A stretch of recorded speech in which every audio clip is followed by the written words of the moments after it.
Catecismo Maior de São Pio X. Áudio 11 de 22. Quarta parte dos Sacramentos. Capítulo 4 da Santíssima Eucaristia. Eu sou o pão vivo que desceu do céu. Quem comer deste pão viverá eternamente. E o pão que eu hei de dar é a minha carne, para a salvação do mundo. A estas palavras, os judeus começaram a discutir, dizendo: Como pode este homem dar-nos de comer a sua carne? Então Jesus lhes disse: em verdade vos digo, se não comerdes a carne do Filho do Homem e não beberdes o seu sangue, não tereis a vida em vós mesmos. Quem come a minha carne e bebe o meu sangue tem a vida eterna, e eu o ressuscitarei no último dia. Pois a minha carne é verdadeiramente uma comida, e o meu sangue verdadeiramente uma bebida. Quem come a minha carne e bebe o meu sangue permanece em mim e eu nele. Assim como o Pai que me enviou vive, e eu vivo pelo Pai, assim também aquele que comer a minha carne viverá por mim. Este é o pão que desceu do céu, não como o maná que vossos pais comeram e morreram. Quem come deste pão viverá eternamente. João, capítulo 6, versículos 51 a 58. Durante a refeição, Jesus tomou o pão e, depois de o benzer, partiu-o e deu-lhe, dizendo: Tomai, isto é meu corpo. Em seguida, tomou o cálice, deu graças e apresentou-lhe, e todos dele beberam. E disse-lhes: Isto é o meu sangue, o sangue da aliança, que é derramado por muitos. Marcos, capítulo 14, versículos 22 a 24.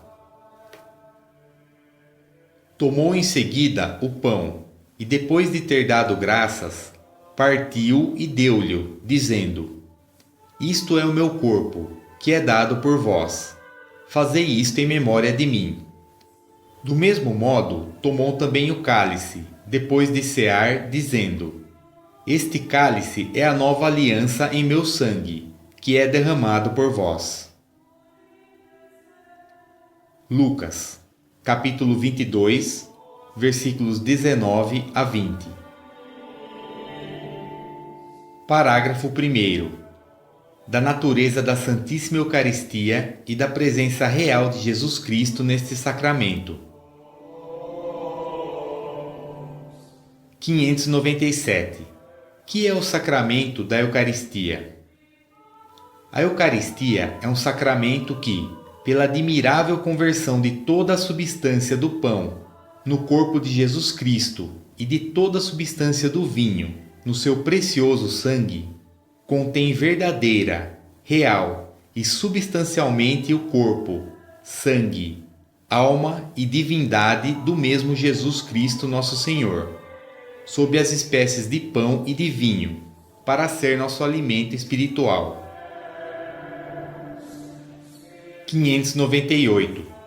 Na Eucaristia há o mesmo Jesus Cristo que está no céu e que, na terra, nasceu da Santíssima Virgem? Sim, na Eucaristia há verdadeiramente o mesmo Jesus Cristo que está no céu e que nasceu na terra da Santíssima Virgem Maria. 599. Por que acreditais que no sacramento da Eucaristia está verdadeiramente Jesus Cristo? Eu acredito que no sacramento da Eucaristia está verdadeiramente presente Jesus Cristo, porque Ele mesmo disse, e assim nos ensina a Santa Igreja. 600. Qual é a matéria do sacramento da Eucaristia? A matéria do sacramento da Eucaristia é a que foi empregada por Jesus Cristo, o pão de trigo e o vinho de uva. 601. Qual é a forma do sacramento da Eucaristia? A forma do sacramento da Eucaristia são as palavras usadas por Jesus Cristo. Isto é o meu corpo. Este é o meu sangue. – 602. Que é a hóstia antes da consagração? A hóstia antes da consagração é pão de trigo. 603. Após a consagração, o que é a hóstia? Após a consagração, a hóstia é o verdadeiro corpo de nosso Senhor Jesus Cristo, sob as espécies de pão.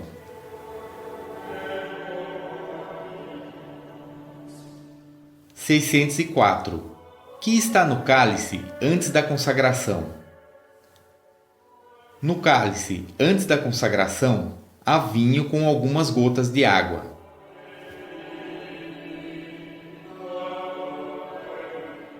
605. Após a consagração, o que há no cálice? Após a consagração, há no cálice o verdadeiro sangue de nosso Senhor Jesus Cristo, sob as espécies de vinho.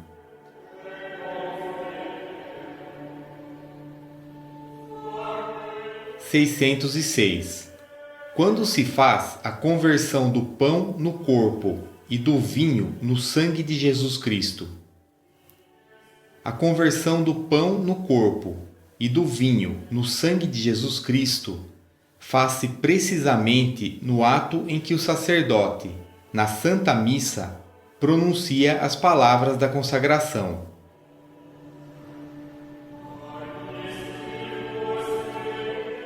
607. Que é a consagração? A consagração é a renovação, por meio do sacerdote, do milagre operado por Jesus Cristo na última ceia, quando mudou o pão e o vinho no seu corpo e no seu sangue adorável, dizendo: Isto é o meu corpo, este é o meu sangue.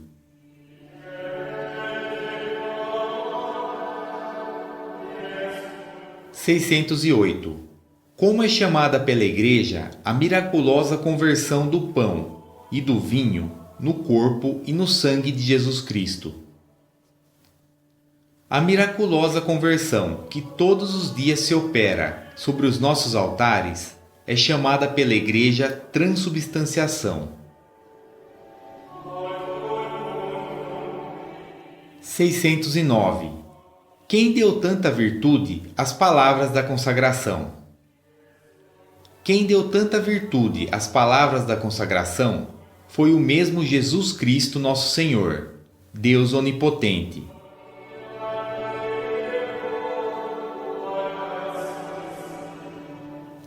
610. Depois da consagração, nada resta do pão e do vinho?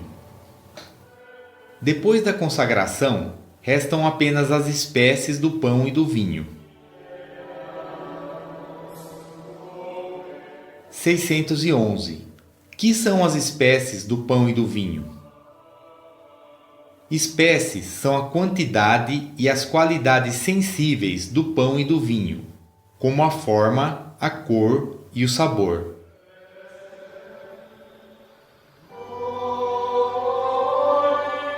612. De que maneira podem ficar as espécies do pão e do vinho sem a sua substância? As espécies do pão e do vinho permanecem maravilhosamente sem a sua substância, por virtude de Deus onipotente. 613. Sob as espécies de pão está apenas o corpo de Jesus Cristo, e sob as espécies de vinho está somente o seu sangue? Tanto sob as espécies de pão, como sob as espécies de vinho, está Jesus Cristo vivo e todo inteiro, com seu corpo, sangue, alma e divindade.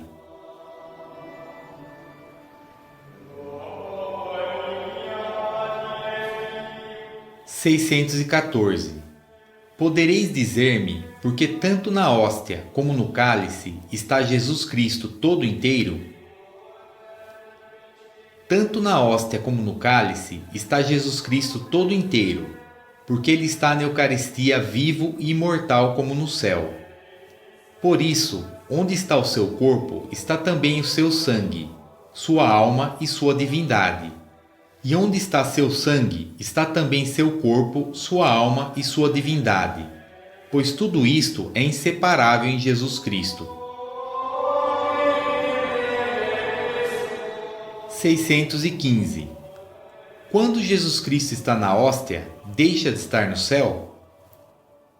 Quando Jesus Cristo está na hóstia, não deixa de estar no céu, mas encontra-se ao mesmo tempo no céu e no Santíssimo Sacramento.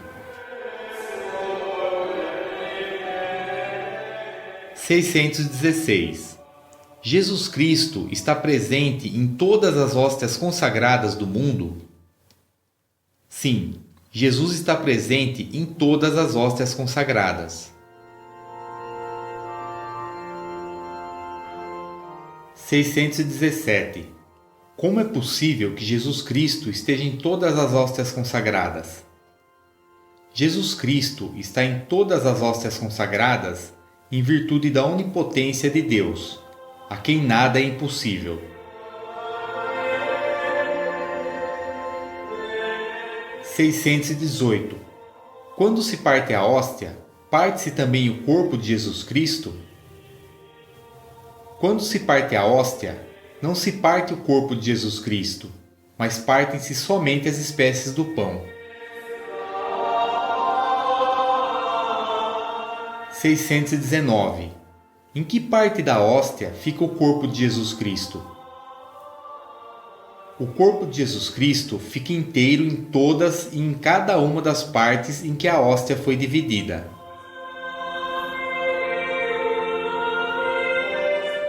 620. Jesus Cristo está tanto numa hóstia grande como na partícula de uma hóstia? Tanto numa hóstia grande como na partícula de uma hóstia está sempre o mesmo Jesus Cristo.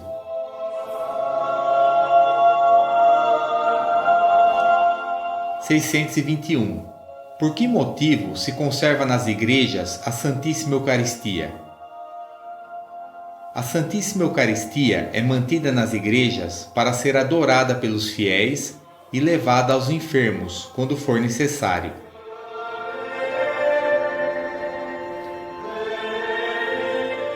622. Deve-se adorar a Eucaristia?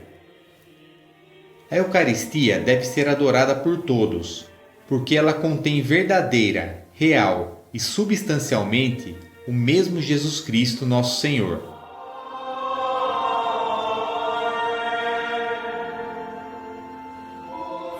Parágrafo 2º. Da instituição e dos efeitos do sacramento da Eucaristia. 623. Em que momento Jesus Cristo instituiu o sacramento da Eucaristia? Jesus Cristo instituiu o sacramento da Eucaristia na última ceia que celebrou com seus discípulos, na noite que precedeu sua paixão. 624. Por que Jesus Cristo instituiu a Santíssima Eucaristia? Jesus Cristo instituiu a Santíssima Eucaristia por 3 razões principais. Primeira, para que seja o sacrifício da nova lei. Segunda, para que seja o alimento de nossa alma. Terceira, para que seja um memorial perpétuo da sua paixão e morte, e um penhor precioso do seu amor para conosco e da vida eterna.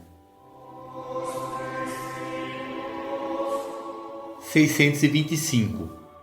Por que Jesus Cristo instituiu este sacramento sob as espécies de pão e de vinho? Jesus Cristo instituiu este sacramento sob as espécies de pão e de vinho porque a Eucaristia devia ser nosso alimento espiritual e era por isso conveniente que nos fosse dada em forma de comida e de bebida. 626. Que efeitos produz em nós a Santíssima Eucaristia? Os principais efeitos que a Santíssima Eucaristia produz em quem a recebe dignamente são estes. Primeiro, preserva e aumenta a vida da alma, que é a graça, como o alimento material sustenta e aumenta a vida do corpo. Segundo, perdoa os pecados veniais e preserva dos mortais. Produz consolação espiritual. 627. A Santíssima Eucaristia não produz outros efeitos? Sim, a Santíssima Eucaristia produz em nós outros 3 efeitos, a saber: primeiro, enfraquece as nossas paixões e, particularmente, amortece em nós o fogo da concupiscência. Segundo, aumenta em nós o fervor da caridade para com Deus e com o próximo, e ajuda-nos a proceder em conformidade com os desejos de Jesus Cristo. Terceiro, dá-nos um penhor da glória futura e da ressurreição do nosso corpo.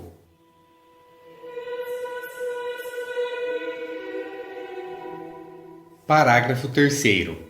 Das disposições necessárias para bem comungar. 628. O sacramento da Eucaristia sempre produz em nós os seus efeitos maravilhosos? O sacramento da Eucaristia produz em nós os seus maravilhosos efeitos quando o recebemos com as devidas disposições. 629. Quantas coisas são necessárias para fazer uma comunhão bem feita? Para fazer uma comunhão bem feita, são necessárias 3 coisas. Primeira, estar em estado de graça. Segunda, estar em jejum desde 3 horas antes da comunhão.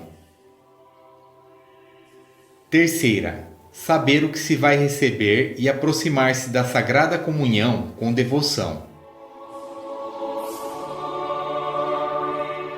630. Que quer dizer estar em estado de graça? Estar em estado de graça quer dizer ter a consciência limpa de todo o pecado mortal. 631. Quem se reconhece em pecado mortal, que deve fazer antes de comungar? Quem se reconhece em pecado mortal deve fazer uma boa confissão antes de comungar. Não basta o ato de contrição perfeita sem a confissão para fazer uma comunhão bem feita.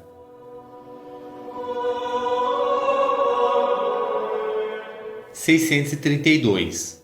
Por que não basta o ato de contrição perfeita a quem sabe que está em pecado mortal para poder comungar? Porque a Igreja ordenou, por respeito a esse sacramento, que aquele que é culpado de pecado mortal não ouse receber a comunhão, sem primeiro se confessar. 633. Quem comungasse em pecado mortal receberia Jesus Cristo? Quem comungasse em pecado mortal receberia Jesus Cristo, mas não a sua graça. Pelo contrário, cometeria sacrilégio e incorreria na sentença de condenação.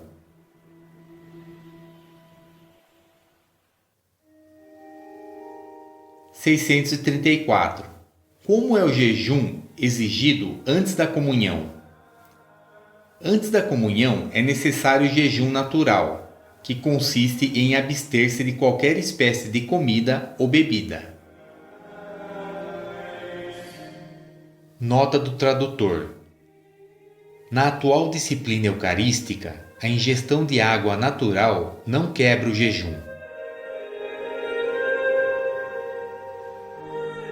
635. Pode comungar quem engoliu restos de comida presos nos dentes?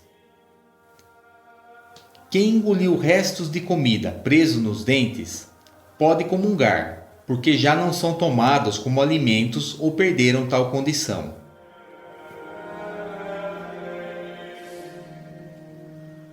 (636) Quem não está em jejum, pode comungar alguma vez?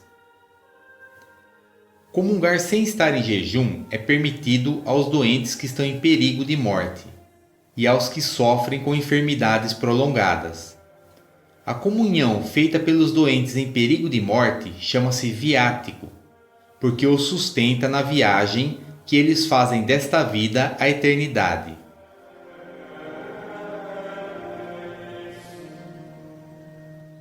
(637) Que significam as palavras saber o que se vai receber?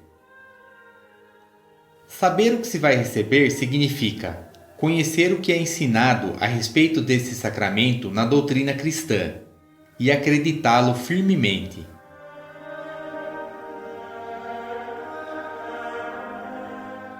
(638) Que quer dizer comungar com devoção? Comungar com devoção quer dizer aproximar-se da Sagrada Comunhão com humildade e modéstia, tanto na própria pessoa como no vestir, e fazer a preparação antes e ação de graças após a comunhão.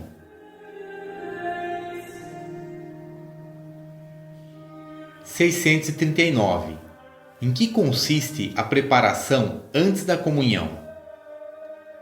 A preparação antes da comunhão consiste em nos entretermos algum tempo a considerar quem é aquele que vamos receber e quem somos nós, e em fazer atos de fé, esperança, caridade, contrição, adoração, humildade e desejo de receber Jesus Cristo.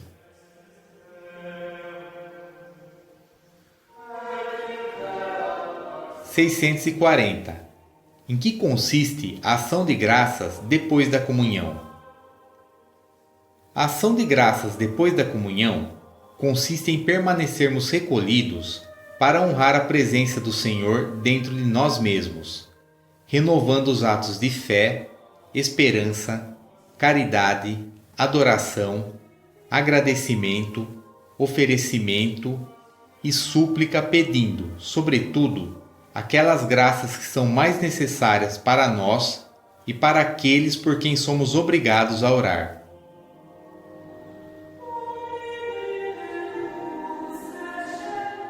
(641) Que se deve fazer no dia da comunhão? No dia da comunhão, deve-se manter, tanto quanto possível, o recolhimento, ocupar-se em obras de piedade, bem como cumprir mais diligentemente com os deveres de Estado.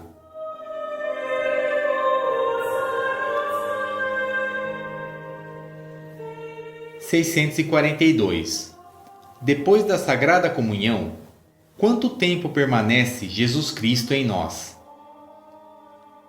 Depois da Sagrada Comunhão, Jesus Cristo permanece em nós com a sua graça, enquanto não se peca mortalmente, e com sua presença real permanece em nós, enquanto as espécies sacramentais não são consumidas.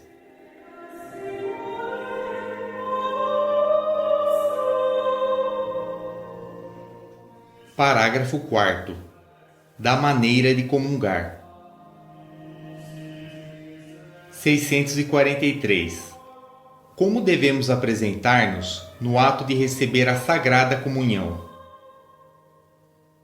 No ato de receber a Sagrada Comunhão, devemos estar de joelhos, com a cabeça moderadamente levantada, os olhos modestos e voltados para a Sagrada Hóstia, com a boca suficientemente aberta e a língua um pouco estendida sobre o lábio inferior.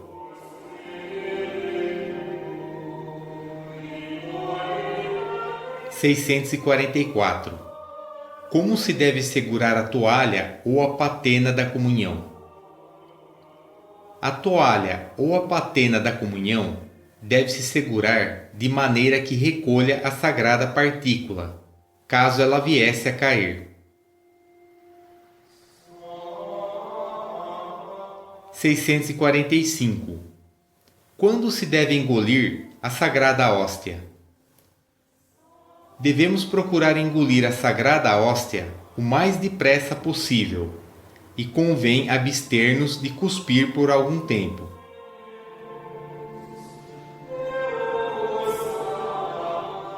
(646) Se a sagrada hóstia se colar ao céu da boca, que se deve fazer?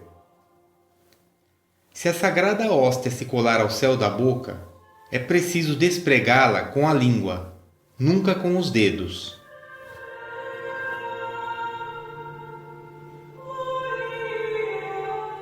Parágrafo 5º. Do preceito da comunhão. 647. Quando há obrigação de comungar? A obrigação de comungar todos os anos pela Páscoa da Ressurreição, cada um em sua própria paróquia, e também em perigo de morte.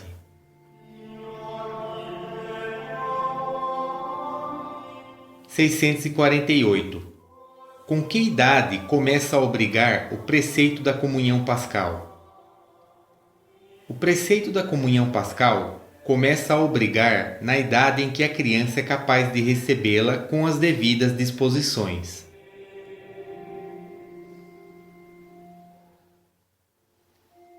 (649) Pecam aqueles que têm idade capaz de serem admitidos à comunhão e não comungam? Aqueles que, tendo a idade capaz para serem admitidos à comunhão, não comungam, ou porque não querem, ou porque não estão instruídos por sua culpa, pecam sem dúvida. Pecam também os seus pais ou seus substitutos, se o adiamento da comunhão se dá por sua culpa, e por isso darão severas contas a Deus.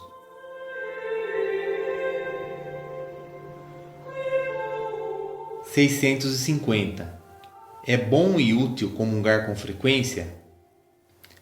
É coisa ótima comungar frequentemente, desde que se faça com as disposições devidas. 651. Com que frequência se deve comungar? Qualquer um pode comungar, com tanto maior frequência seja recomendada por um piedoso e douto confessor. Nota do tradutor. São Tomás de Aquino legou-nos um dos mais belos testemunhos que expressam o amor e a reverência ao Santíssimo Sacramento. Adoro-te, devote. Eu te adoro com afeto, Deus oculto, que te escondes nestas aparências. A ti sujeita-se o meu coração por inteiro, e desfalece ao te contemplar. A vista, o tato e o gosto não te alcançam, mas só com ouvir-te firmemente creio. Creio em tudo o que disse o Filho de Deus. Nada mais verdadeiro do que esta palavra da verdade. Na cruz estava oculta somente a tua divindade, mas aqui se esconde também a humanidade. Eu, porém, crendo e confessando ambas, peço-te o que pediu o ladrão arrependido. Tal como Tomé, também eu não vejo as tuas chagas, mas confesso, Senhor, que és o meu Deus. Faz-me crer sempre mais em ti, esperar em ti, amar-te. Ó memorial da morte do Senhor, pão vivo que dás vida ao homem, faz que meu pensamento sempre de ti viva, e que sempre lhe seja doce este saber.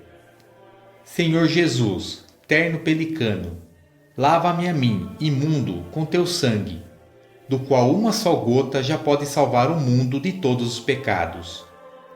Jesus, a quem agora vejo sob véus, peço-te que se cumpra o que mais anseio, que vendo o teu rosto descoberto, seja eu feliz contemplando a tua glória.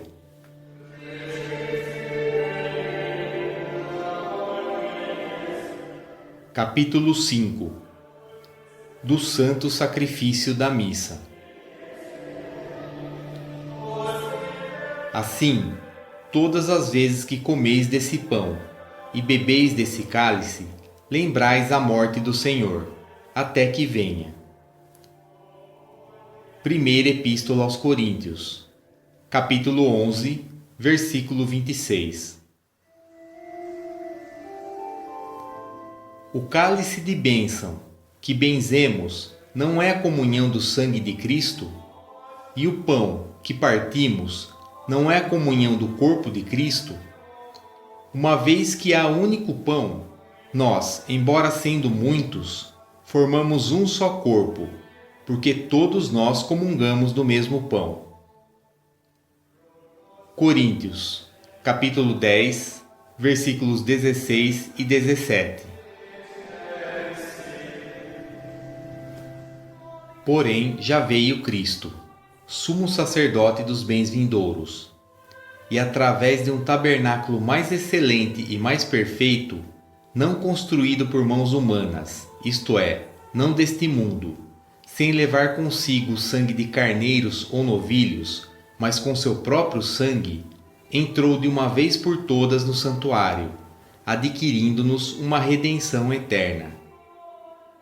Pois, se o sangue de carneiros e de touros e a cinza de uma vaca, com que se aspergem os impuros, santificam e purificam pelo menos os corpos, quanto mais o sangue de Cristo, que pelo Espírito Eterno se ofereceu como vítima sem mácula a Deus, purificará a nossa consciência das obras mortas para o serviço do Deus vivo. Por isso, ele é mediador do Novo Testamento. Pela sua morte, expiou os pecados cometidos no decorrer do Primeiro Testamento, para que os eleitos recebam a herança eterna que lhes foi prometida. Porque, onde há testamento, é necessário que intervenha a morte do testador. Hebreus, capítulo 9, versículos 11 a 15. Parágrafo 1º. Da essência, da instituição e dos fins do santo sacrifício da missa. 652. A Eucaristia deve ser considerada apenas como sacramento? A Eucaristia, além de ser sacramento, é também o sacrifício permanente da nova lei, que Jesus Cristo deixou à sua Igreja, para ser oferecido a Deus pelas mãos de seus sacerdotes. –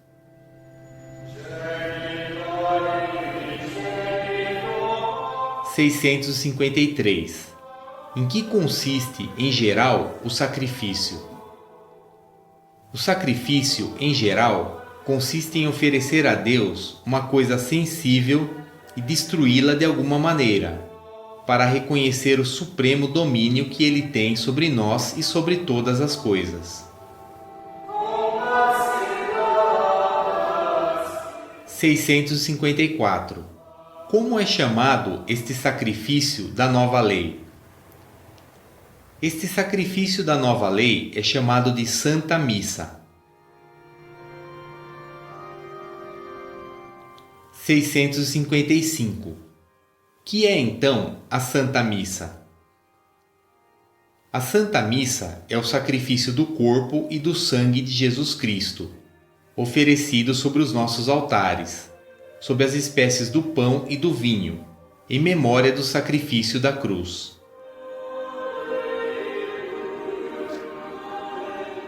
656. O sacrifício da missa é o mesmo sacrifício da cruz? O sacrifício da missa é substancialmente o mesmo que o da cruz, porque o mesmo Jesus Cristo que se ofereceu na cruz é que se oferece pelas mãos dos sacerdotes, seus ministros, sobre os nossos altares. Mas quanto à maneira pela qual é oferecido, o sacrifício da missa difere do sacrifício da cruz, embora mantenha a relação mais íntima e essencial com ele.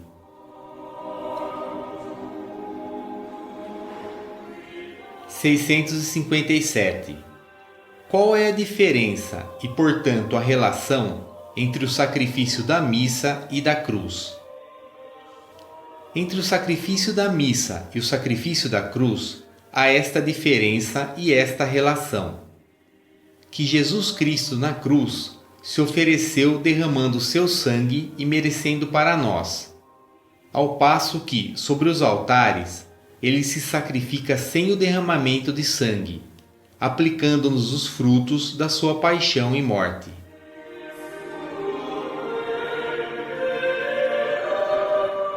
(658) Qual outra relação há entre o sacrifício da missa com o da cruz? Outra relação do sacrifício da missa com o da cruz é que o sacrifício da missa representa de modo sensível o derramamento do sangue de Jesus Cristo na cruz, porque em virtude das palavras da consagração, só o corpo de nosso Salvador se torna presente sob as espécies de pão, e sob as espécies de vinho, só seu sangue. Embora, por concomitância natural e pela união hipostática, está presente sob cada uma das espécies Jesus Cristo todo inteiro, vivo e verdadeiro. Nota do tradutor: união hipostática ou união mística, ou dupla natureza de Cristo, é a doutrina clássica da cristologia que afirma ter Jesus Cristo duas naturezas, sendo verdadeiro homem e verdadeiro Deus ao mesmo tempo.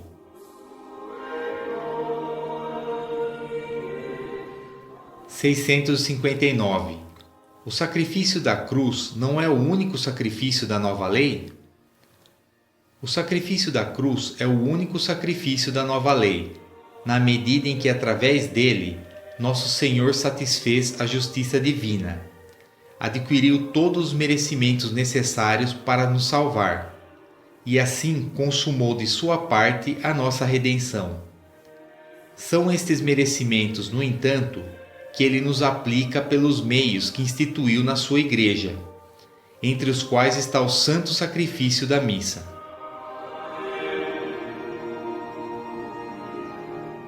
(660) Com que fins, então, o santo sacrifício da missa é oferecido?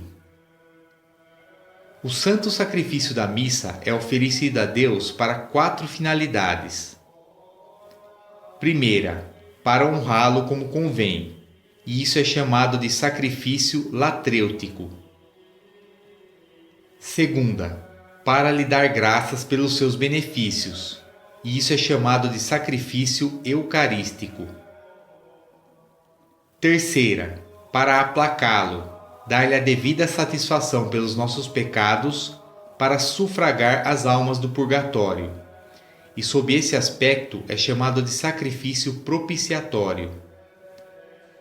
Quarta, para obter todas as graças que nos são necessárias.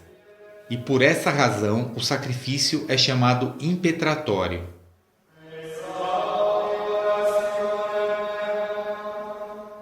(661) Quem oferece a Deus o santo sacrifício da missa?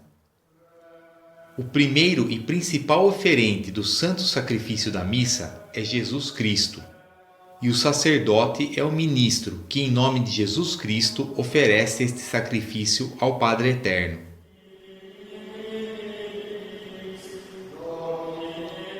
(662) Quem instituiu o santo sacrifício da missa?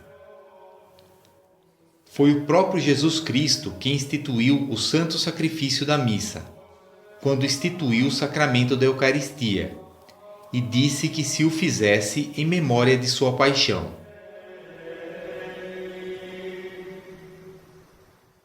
(663) A quem se oferece o santo sacrifício da missa?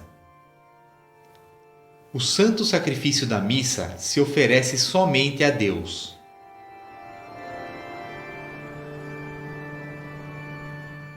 (664) Se a Santa Missa é oferecida somente a Deus, por que tantas missas são celebradas em honra da Santíssima Virgem e dos santos? A missa celebrada em honra da Santíssima Virgem e dos santos é sempre um sacrifício oferecido somente a Deus.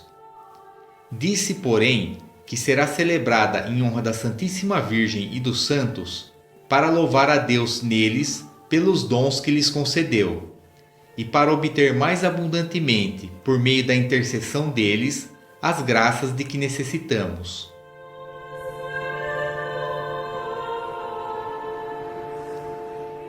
(665) Quem participa dos frutos da missa? Toda a igreja participa dos frutos da missa, mas particularmente: primeiro, o sacerdote e aqueles que assistem à missa, que estão unidos ao sacerdote. Segundo, aqueles para os quais a missa é aplicada, podendo ser tanto vivos como defuntos.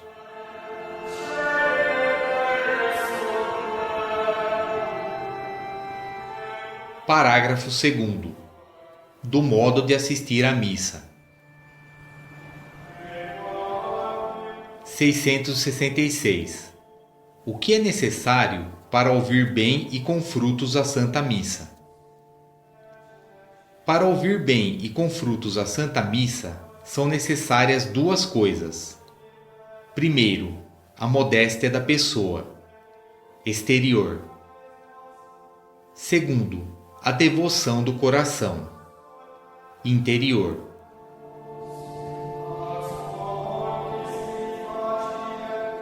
(667) Em que consiste a modéstia da pessoa?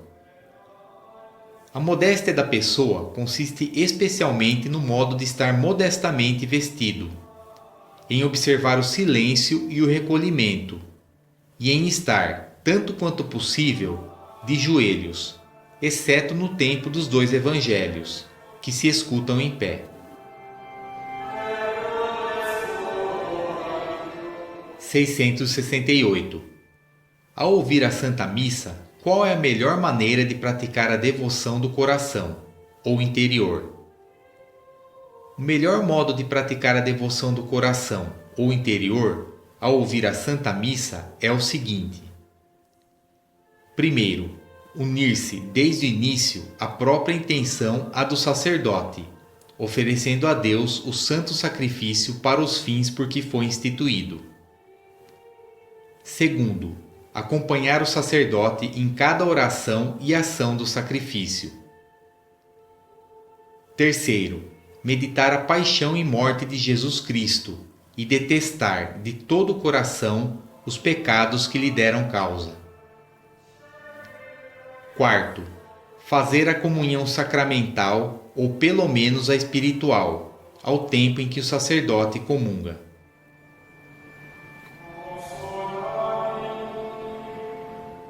(669) Que é a comunhão espiritual? A comunhão espiritual é um grande desejo de se unir sacramentalmente a Jesus Cristo, dizendo, por exemplo, Meu Senhor Jesus Cristo, eu desejo de todo o meu coração unir-me a vós agora e por toda a eternidade, e fazendo os mesmos atos que se fazem antes e depois da comunhão sacramental.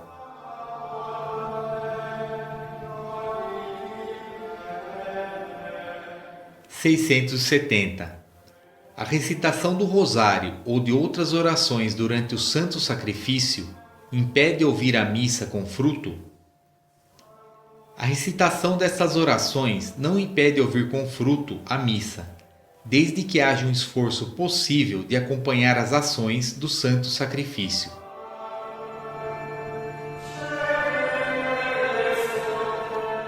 (671) É coisa boa também rezar pelos outros quando se assiste à Santa Missa? É coisa boa também rezar pelos outros quando se assiste à Santa Missa. Na verdade, o tempo da Santa Missa é o mais oportuno para rezar a Deus pelos vivos e pelos mortos.